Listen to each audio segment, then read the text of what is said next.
Welcome to my channel.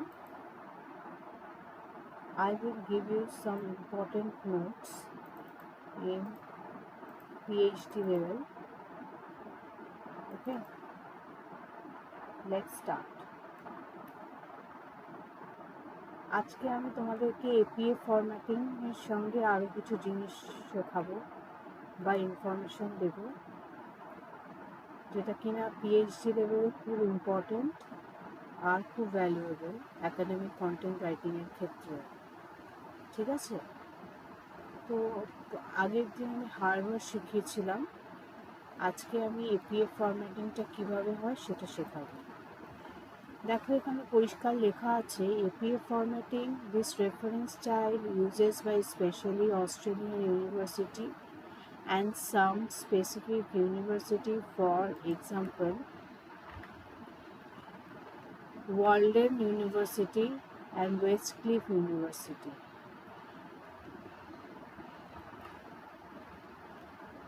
ঠিক আছে, Walden university আর ওয়েস্টক্লিফ university আমেরিকার ইউজ করি, তার সঙ্গে স্পেশালি এটা অস্ট্রেলিয়ান ইউনিভার্সিটিতেই বেশিরভাগ ইউজ হয়। ঠিক আছে, এবার দেখতে হবে যে রেফারিং স্টাইলটা আমরা কিভাবে করব।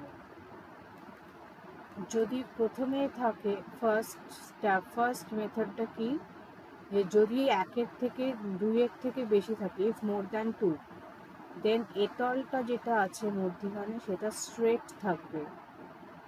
APA ফরম্যাটিংয়ে এটলটা স্ট্রেট থাকে, টাইটেলটা থাকে, এটল থাকে, ব্র্যাকেটে থাকে ইয়ারটা, ব্র্যাকেটটা ইম্পর্টেন্ট। ঠিক আছে, ব্র্যাকেটটা ইম্পর্টেন্ট, এটলটা স্ট্রেট থাকে, হেরাত যেটা টাইটেল সেটা বসে।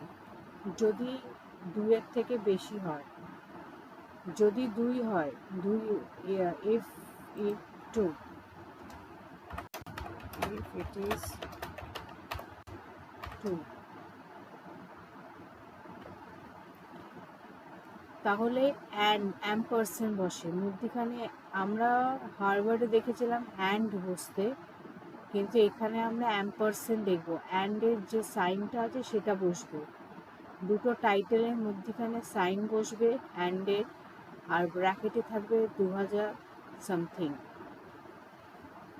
ইফ সিঙ্গেল অথর, শুধুমাত্র টাইটেলটা বসবে, কমা যাবে, আর ব্র্যাকেটে থাকবে ইয়ারটা। Bracket is compulsory in the year. For example আমি লিখে রেখেছি ব্র্যাকেটের মধ্যে 2025। এটা হচ্ছে রেফারেন্সিং স্টাইল। কিন্তু লেখার সময় একটা জিনিস মনে রাখতে হবে, যেটা কিনা tab is compulsory in start writing.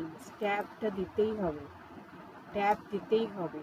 ঠিক আছে, আর একটা হচ্ছে যে border is not present in the word page.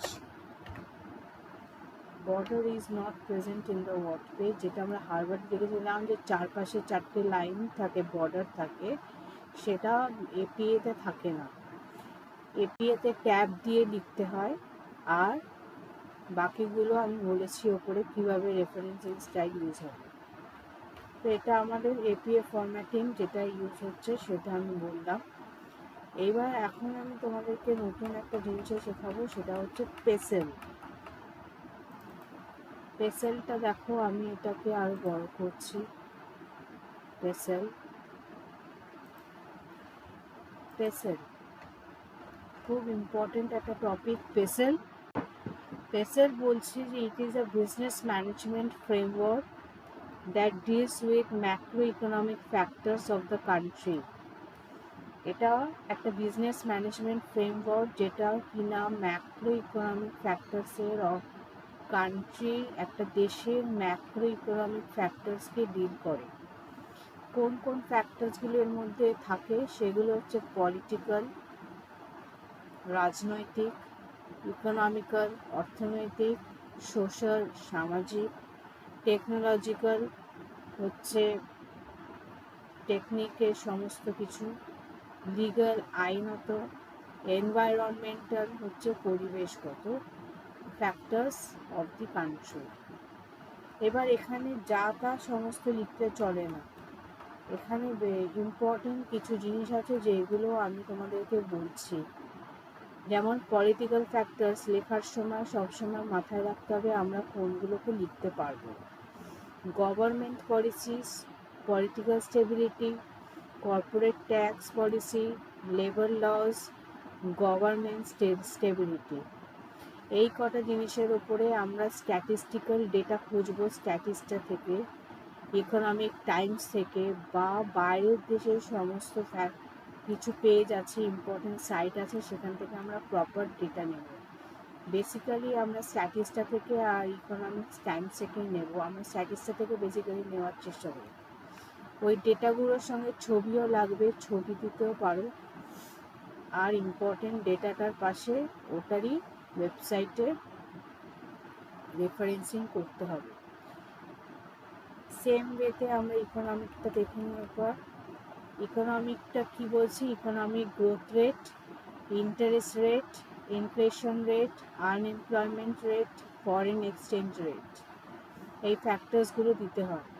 এইখানেও স্ট্যাটিস্টিক্যাল ডেটা লাগবে, যেগুলো থেকে আমরা প্রপার ইনফরমেশন পাবো। সোশ্যাল ফ্যাক্টরসটাও তাই, demographic, lifestyle, Trends, consumer attitudes, behaviour, population growth rates, cultural shifts, এইগুলো হচ্ছে ইম্পর্টেন্ট ফ্যাক্টরস। ঠিক আছে, টেকনোলজিক্যাল ফ্যাক্টরসটাও তাই, new technologies, automation, infrastructure developments, rate of technological changes and obsolescence, এখানে সমস্ত ফ্যাক্টরসের জন্য আমরা স্ট্যাটিস্টা, ইকোনমিক টাইমস নেব। এনভায়রনমেন্টাল ফ্যাক্টরসটা কি, climate change, environmental regulations, sustainability initiatives, impact of business operation, এইগুলো সমস্ত ফ্যাক্টরস যাবে যেগুলো কিনা আমাদের নোট করবে বা ডিফাইন করবে আমাদের কান্ট্রিজের কোন কোন জায়গাগুলোতে খামতি আছে বা সাকসেস আছে। লিগাল ফ্যাক্টরস কোনগুলো, laws and regulations such as consumer laws, health and safety regulations, employment laws, international trade regulations, সমস্ত কিছুতে স্ট্যাটিস্টিক্যাল ডেটা দিতে হবে, যে প্রপার ডেটা দিয়ে প্রপার ওয়েবসাইট রেফারেন্সিং। আচ্ছা, নোটে আমি লিখে দিলাম যে proper website referencing is must for this data extraction। ঠিক আছে, note proper website referencing is must for this data extraction। কনক্লুশনে আমরা কি দেখছি, যে এই সমস্ত ডেটা আমরা পুট করেছি, একটা টেবিল বানিয়েও লিখতে পারো বা থরও লিখতে পারো, কোনো অসুবিধা নেই, তোমাদের উপর ডিপেন্ড করছে। কনক্লুশনে আমরা কি দেখতে পাচ্ছি, কনক্লুশনে দেখতে পাচ্ছি যে lastly after putting all the datas then it is required to give justification whether it is impacting good or bad in the country's whole macroeconomic structure or not। macroeconomic structure,